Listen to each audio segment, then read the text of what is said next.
강소연 작가, Q2. 하필 대선을 앞두고 책을 내서 판을 흐리나. 나는 책이 당도하면 비판적으로 읽어보겠다고 공언했지만 막상 책을 받고 숨이 막혀 제대로 읽기 힘들었다.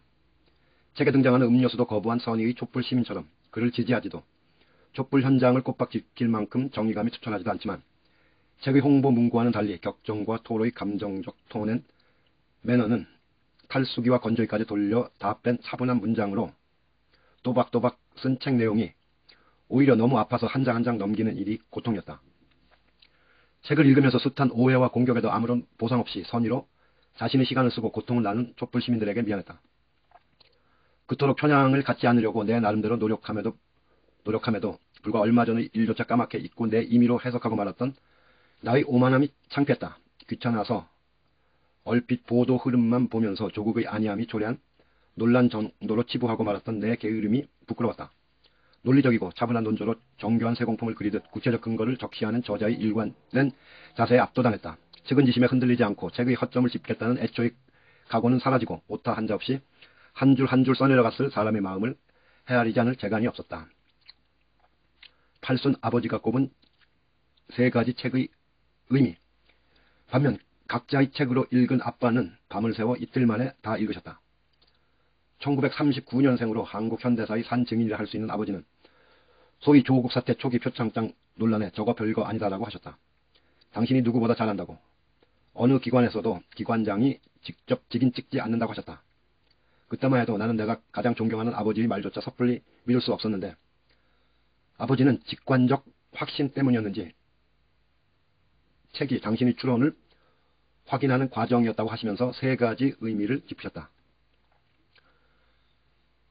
1. 역사의 장강, 검찰개혁은 이미 흐르고 있다. 장강 앞의 잔물결, 조국 의혹에 일희일비하면 안 된다. 책이 안 나왔어도 어차피 조국 이슈는 대선까지 갈 문제다. 이럴 땐 전공법이 필요하다. 적절한 시기에 필요한 내용을 촘촘하게 담아 담대한 필지로 잘 썼다. 이 책에 담긴 내용은 조국 개인의 문제가 아니라 검난의 문제다. 악화가 양화를 구축했던 시간이다. 우리나라가 선진국이 되려면 이 시간을 시민의 시간으로 바꿔야 한다. 검찰개혁과 민생이 별개가 아니다. 3. 깨어있는 시민들은 다 안다. 조국의 이상, 꿈, 행보에 대해. 역사 발전은 결코 평탄하게 이루어지지 않는다. 피로 이루어진 역사 발전의 원동력에 본인과 가족의 피를 찍어 쓴 거다. 개인적으로는 안타깝지만 크게 보면 역사의 매 국면에서 이런 희생이 있었다.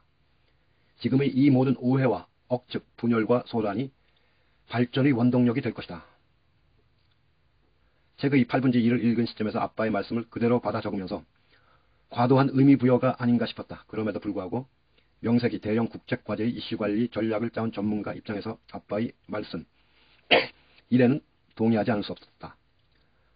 저자는 기소된 이상 대법원 판결이 나올 때까지 낙인은 사라지지 않고 족쇄는 풀리지 않는다고 했지만 대법원 판결이 나온 뒤에도 어차피 사라지지 않을 낙인과 족쇄다. 나는 아빠의 나머지 말씀에 동의할 수 있는지 없는지 보겠다는 마음으로 남은 분량을 읽었다. Q3. 조국은 위선자인가?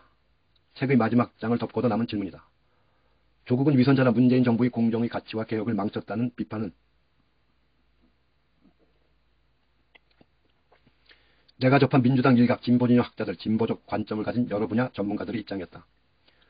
위선이라 질타받던 사모펀드와 표창장 위조가 재판 과정에서 무죄 혹은 검찰이 증거 조작 등을 통해 다른 양상으로 드러나지 않느냐는 질문에는 논점이 달라졌다. 어찌되었건 법무부 장관은 하지 말았어야 했다로. 이쯤에서 생각해보자. 민정수석을 지나 법무부 장관에 취임할 때도 이미 논란의 중심에 있던 상황에서 문재인과 조국은 생각이 없어서 지명하고 수락했겠나. 책에 자세한 경위가 설명되어 있지만 마땅히 그런 고뇌의 과정이 있었을 것이라는 정도는 추론할 수 있지 않나. 문재인 정부의 개혁에 비판하더라도 최소한 민주정부를 지지하고 역사의 진보를 바라는 사람들이라면 어차피 여론의 법정에서 사법 절차로 공이 넘어간 마당에 좀 지켜보자는 유보적 입장을 취하며 지켜볼 수는 없는 일인가. Q4. 누가 조국만큼 사과했나. 그동안에도 본인이 누차 공식 사과하고 책에도 본인의 한계, 흠결, 미흡, 불찰, 부족함 등을 고백하고 사과하면서도 전후 좌우에서 날아오는 돌멩이가 없어질 때까지 모두 맞겠다. 회초리도 다 맞겠다. 부러질 때까지 라고 썼다.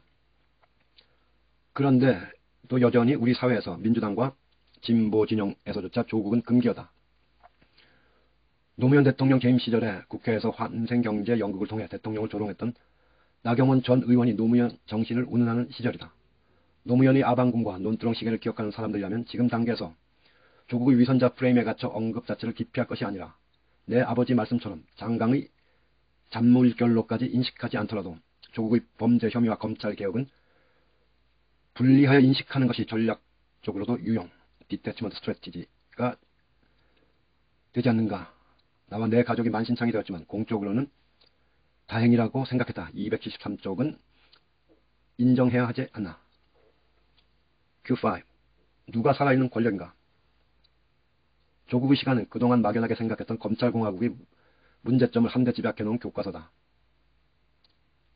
나처럼 평범한 사람들 누구나 비슷하겠지만 지금까지는 내가 죄 짓지 않는 한 검찰은 나와 무관한 집단인 줄 알았다. 그러나 검찰개혁을 공약으로 내걸어 당선된 문재인 정부 이후 우리는 그동안 음지에서 활동하던 검찰공화국의 노골적 행태를 목도했다. 이 나라의 살아있는 권력은 5년 뒤 물러날 정부와 집권 여당이 아니라 대통령도 탄핵시키고 공약으로 내건 정책마저 살권수라는 명분으로 문제 삼을 수 있는 검찰이다.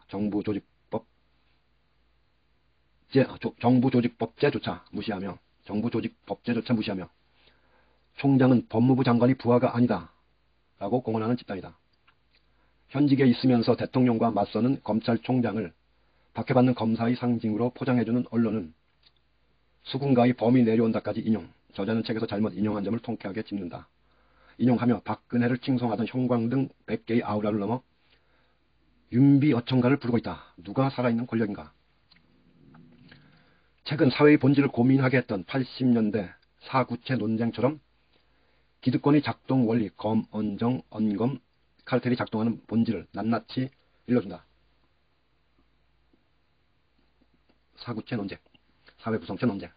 이현주 변호사 말처럼 우리가 정신 놓고 어버버하면 어떻게 될 것인지 가늠하게 한다. 책을 읽고 알게 됐다. 나처럼 평범한 사람 누구라도 언제든지 내가 죄를 짓지 않아도 기소될 수 있겠구나 싶었다. 막상 기소되면 내가 지금 쓴 이 글조차 내 유죄의 근거가 되어 공소장이 아무리 허무맹랑해도 애매할 때는 피고인의 이익이라는 형소법의 대원칙이나 죄형 법정주의, 공판, 중심주의 같은 원칙은 이혈령 비혈령인 조항일 뿐이겠구나 싶어 두려웠다. 이렇게 잠재된 공포감의 위력은 알아서 입을 다물게 만들고 자발적으로 고개 숙이게 한다. 자유를 빼앗고 의지를 위축시키며 기득권에 고개 숙이게 만드는 모멸감에도 나와 가족의 이해관계 앞에 배신조차 기꺼이 하게 만드는 역사가 남의 일이기만 할까. 책에서 대통령도 선택할 수 있다는 조선일보의 오만함을 탑재한 검찰 이야기를 읽으면서 다시 질문한다. 누가 살아있는 권력인가? 전직 검찰총장 윤석열이 주권자를 의식하고 최소한의 눈치라도 봤다면 주권자의 임을 받은 임명권자에게 현직에서 대놓고 맞서고 대선 후보 여론조사를 즐기며 퇴임 전 대구 방문을 통해 실질적 정치 행보를 시작하지 못한다. 검찰이 살아있는 권력이 아니라면 검찰 중립과 독립을 외치던 현직 검찰총장이 옷을 벗고 대선판에 뛰어드는 자기 모습에 대해 언론이 문제 제기는커녕 앞장서 대선 행보를 기정사실화하며 동종보도할 수는 없다. 검찰이 중립적 기관이라면 현직 검찰총장이 옷을 벗고 대선 행보에 나선 행위 자체를 누구보다 검찰 내부에서 문제 삼아야 한다. 김학의 99만원 불기소 같은 선택적 정의를 노골적으로 행사하는 일은 민주공화국이 아니라 검찰공화국에서나 가능한 일이다. 고인물이 썩듯 통제받지 않은 권력은 부패하기 마련인데 이처럼 노골적으로 수사 기소 분리라는 대통령 공약 사항에 반기를 드는 과정 자체가 검찰 스스로 살아있는 권력임을 방증하는 셈이다. 1954년 검사 출신 엄상섭 의원이 지적한 검찰 파쇼가 왜 리버럴 정권에서는 재현되는가? 대체 누가 살아있는 권력인가? Q6. 조국이 하지 않은 것들에 대하여 조국 개인에 대한 여러 관점이 있을 수 있다. 문재인 정부의 정무수석이나 법무부 장관이 아니더라도 조국은 이미 오랜 기간 자칭 폴리페서로 사실 그의 오랜 소신이었던 앙가주마를 실천해오면서 많은 사랑을 받아왔다. 빛이 강하면 그림자도 깊듯 그에 따른 구설수나 호언은 본인이 짊어져야 할 짐이다. 그 또한 잘 알고 있고 책에서 구석구석 공직자 이전에 혜택받은 지식인으로서의 책무에 대한 소신이 배어있다. 개인적으로 그의 울산대 재직 시절 어느 저널에 실린 그의 글을 보고 휴대폰도 없던 그에게 유선 전화와 이메일을 통해 어렵사리 방송 출연을 섭외한 적이 있다. 출연 안 하겠다는 그를 설득하는 과정에서 샤르트르의 앙가주망을 배웠다. 어렵사리 방송에 모신 이후 간헐적으로 뉴스 등을 통해 여러 사회적 활동을 하는 모습을 봤지만 이번에 책을 보면서 깨달았다. 나는 그를 안다 생각했지만 지금껏 한 번도 그의 강의나 책을 읽지 않은 채 그저 바라보는 대상으로 그에 대한 여러 이야기를 들으면서 편견만 더했을 뿐 그를 안다고 생각하는 많은 이들이 어쩌면 나같을지 모른다. 그는 책에서 강남성이라고 표현했지만 얼마든지 조금 더 편하게 살고 자식들을 호강시킬 수 있었다. 같은 민정수석을 지낸 우병우의 아들은 슈퍼카를 몰며 코너링이 좋아 꽃보직을 받아도 괜찮고 조국의 딸은 아버지가 타다 물려받은 다 낡은 중고차를 타고 다니면서 포르쉐 탄다는 논란에 아반떼 탄다고 변명하듯 대응해야 하는가. 강남의 소나타처럼 돌아다니는 벤츠 정도는 타고도 남을 재력에 딸도 직장생활을 하는데 벤츠 타면 어때서 그걸 일일이 변명해야 하는가. 개인적으로 학부 시절 강남 산다는 이유만으로 마치 부도덕한 부라도 쌓은 집안처럼 의혹을 받은 적이 있다. 부모님으로부터 사회적 책무와 지식인의 소명에 대해 교육받고 부채의식을 가졌지만 그로부터 한 세대가 흐른 지금까지도 한국 사회는 이토록 이율 배반적인 인식과 선택적 공정을 요구하는지 의아하다. 정무직 맞지 않고 적당하게 명망을 누리며 검찰의 여느 좌파처럼 이빠른 소리 하면서도 해외여행 다니며 세상의 환호를 즐기고 강의하며 살 수 있었던 그가 단지 공명심과 자리가 탐나 정무수석과 법무장관을 맡았을까. 그를 욕하려거든 우선 책의 근거를 제시하며 상세하게 기술된 공직 수락 경위와 심경부터 읽은 다음에 비판해도 늦지 않다. 내가 대학 교수나 예전처럼 큰 조직에 있다면 당장 학생이나 전 직원에게 책을 사서 나눠주고 토론하고 싶을 만큼 이 책은 군더더기 없는 문장으로 수많은 이슈와 논점, 생각거리를 담고 있다. 정치와 법, 교육과 부, 세계관과 공동체 의식에 대한 생생한 토론 교재로 제격이다.